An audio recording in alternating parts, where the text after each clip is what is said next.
What's up, guys, and welcome to episode 1 of the Unbranded Leadership podcast. I'm your host, Mike DeStefano. I wanted to do the first episode kind of as a introduction slash welcome, if you will, for the podcast here. So, real quick, a little bit about me. I've been in the fire service since 2004. I used to work for a very, very, very small department. It's a 3-station department called Winter Springs Fire Department back in 2004. I left there, went to Brevard County Fire Rescue, where I worked my way up from firefighter EMT to fire medic to lieutenant paramedic to training lieutenant, then to district chief, then to chief of training, and I left there as the assistant chief of professional development. Currently, I work for Jupiter Fire Rescue as the Deputy Chief of Administration. During that time of working through all the ranks and everything, I worked and got my AS degree in fire science. I earned a bachelor's and master's degree of public administration. And then I also am working on my doctorate right now in strategic leadership, which I'm actually about 99% of the way through the dissertation. So a couple final edits and a defense of that, and I should be good to go on that one. Importantly, though, while I was working through my way through these ranks and everything, I had the ability to be impacted by a lot of leadership, a lot of leaders, whether they're good leaders, bad leaders, indifferent, whatever it may have been, and I learned a lot from that. Also, in the training aspect of being a training instructor, recreating classes, running recruit classes, implementing and teaching classes and everything like that, I had the ability to kind of learn a lot about what works and what doesn't work, what works best for recruits, what works best for senior firefighters, and even the ability to train up the chain of command. As a training lieutenant, I was helping instruct district chiefs and assistant chiefs and everything like that. So understanding the concept of how to not only lead up the chain of command, but to teach up the chain of command was just phenomenal for me. So the purpose and vision of this podcast and kind of the why behind the podcast, right? It really was created and is designed to grow leaders. My goal was to build up the leadership and the skills that leaders have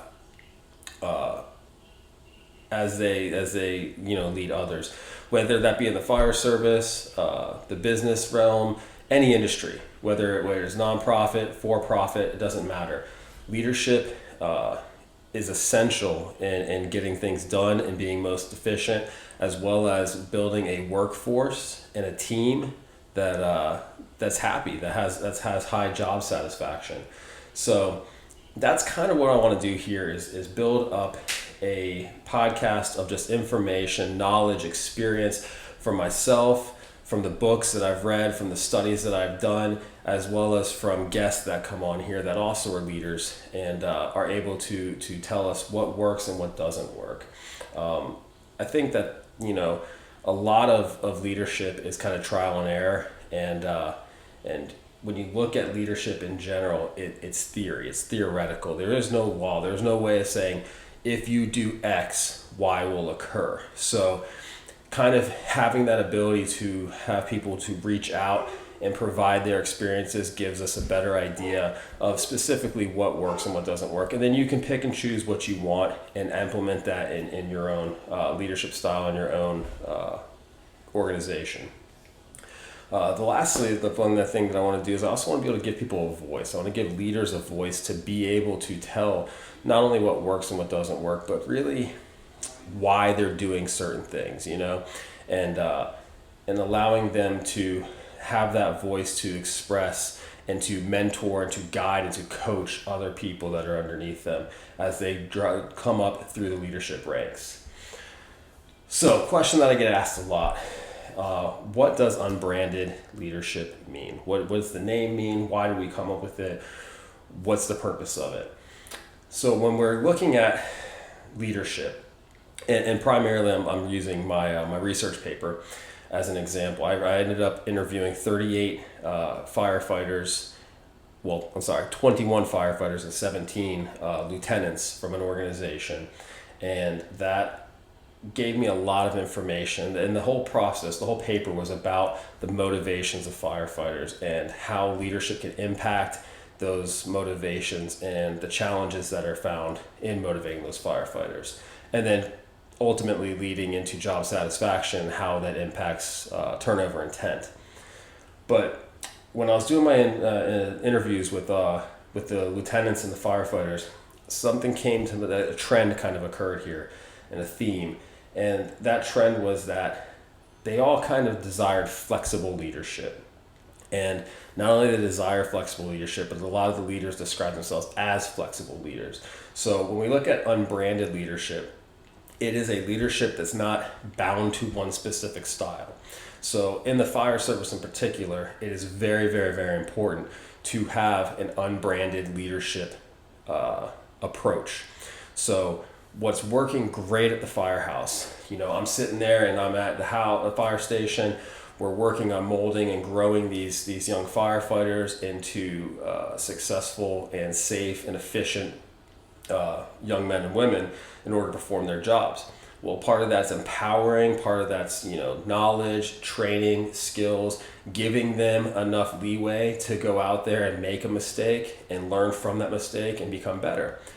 However, 10 minutes later, the tones drop. Those tones go off, and now we're on a fire scene where if I allow them to make a mistake and I allow them that leeway, someone could get hurt, someone could die. And that's a point where we have to, as leaders, be able to pivot. We have to be able to say, okay, what's working at the fire station is not going to work the same on the actual call where people's lives are in danger. So that's kind of what we're looking at with unbranded leadership, is that it's not a specific style. It's not servant leadership. It's not authoritarian leadership. It's not laissez-faire leadership. There's all these different leadership styles that are out there, and this is not any of those. There's no brand to the leadership style. It's the ability to pick and choose things from each leadership style and put them into what you do as a leader, and also be able to pivot away from that and choose a different style, different attributes, different characteristics that meet the situation at hand. The other thing that I like about it, the name, and that we kind of use unbranded leadership for, is that a brand typically means, so when we look at the original, where branding came from, they used to put, I think they still do, but they used to take a hot logo and brand it onto the side of cattle. And what that did was it says who owns the cattle. That way everyone knew that, oh, this logo here means that this ranch owns this one. This logo over here means this ranch owns one. And when we look at even the business sense, what is branding from the business sense? Branding is putting your logo out there so that anytime you see that logo or anytime you hear that logo or that motto, oh, that is this company. So with this, we didn't want to be specifically owned by anybody. So when I put out my ideas, they're not the ideas of Jupiter Fire Rescue. Someone else comes on here, they're not the ideas of Orlando Fire Department or Miami or Fort Lauderdale, whoever it may be. It is literally unbranded leadership. It is just a bunch of ideas that are put out there so that we can all learn, we can all discuss, we can all converse and take what's best for us in order to be the best leaders that we can possibly be. And when I say that because a lot of times when we grow up in an organization, and I had the privilege of writing an article about this probably 5 years ago. Actually, I was just talking to someone about this the other day. When we work within an organization, we only train within an organization. We have what's called inbred training, right? When we have inbred training, I train the next person what I learned. They train the next person what they were taught, which is exactly what I was taught. And all it just keeps trickling down, but never grows. It's always the same. It's always inbred within the organization. So the way that we get rid of that is we bring other people in, other training ideas in, and that allows us to grow now and select what works from us. And instead of everything being exactly the same and following this really, really narrow pathway of training and of skills and of the way of doing things, this allows us the ability to now grow and expand and become much more efficient, much more knowledgeable, and much, much better at our jobs. And in this aspect, better at leadership. So, importance of learning and training leadership in particular. While I was doing my interviews in my focus groups for my research study, I found that in particular, there was only one of the supervisors, the lieutenants, that actually had the ability, or had the opportunity rather, to do formal leadership training, to receive formal leadership training. So I had, like I said, 17 lieutenants that I interviewed, and only one of which had formal leadership training. And that formal leadership training actually came in the way of military. The military is the one that provided them this coursework. Every other lieutenant only had the bare minimum, which was company officer, which is a class that's 45 hours with state curriculum and everything like that, and touches on leadership, touches on ethics, touches on administration, but doesn't really dive deep into it. So I started seeing this and I'm like, man, this is not good. We definitely need to increase the amount of training that we have for leaders, especially when it comes to formal training such as coursework, mentoring, coaching, and everything of that nature. The thing with leadership training, however, is that it's complex in the fact that, like I said before, it's all theoretical. It's all theory. So a lot of what we have from leadership is obtained through experiences. We see what's a good leader, we see what's a bad leader, we see what works, what doesn't work, and we try to emulate what works, right? And we try to stay away from what doesn't work. So I like to reference this back to environmental sciences, or basically any type of science. Someone out there, long time ago, looks at a tree, and they say, hey, look at that tree. That tree is different than this tree. So we're going to label this tree. The first tree I'm going to label tree A. Second tree I'm going to label tree B, because they're different. So the next generation comes, the next student comes, and the teacher says, hey, that's tree A, that's tree B. Here's why. You know, the color, the size of the leaves, whatever it may be. So then that student goes off based on the knowledge that they have, and now they have a level here of knowledge. And they say, man, my teacher taught me the differences, but I'm also seeing other things. I'm seeing why that tree is taller than this tree. Why is this tree lose its leaves at a certain time and this one doesn't? And now that level of information has increased again. So now the next person comes along and they don't have to go and observe all those initial things. They receive the information that sets the bar here. So now they can go and take that information and build upon it. Oh, well, what are the nutrients that makes this tree grow taller and faster? And what does it need to survive? Boom. The next person after that. Well, I learned all this knowledge. Now I'm going to expand upon that and do more research and learn even more information. I'm going to learn now what climates it works in, and the different subspecies and how this various information. But what I'm trying to say is, just like anything, the more information we have, the more knowledge we have of something, the better the base is for us to grow and to research and to get higher and higher levels of education and of knowledge. So leadership is no different. Leadership and the psychology behind it and the different attributes and characteristics and what works and what doesn't work has been studied for hundreds of years.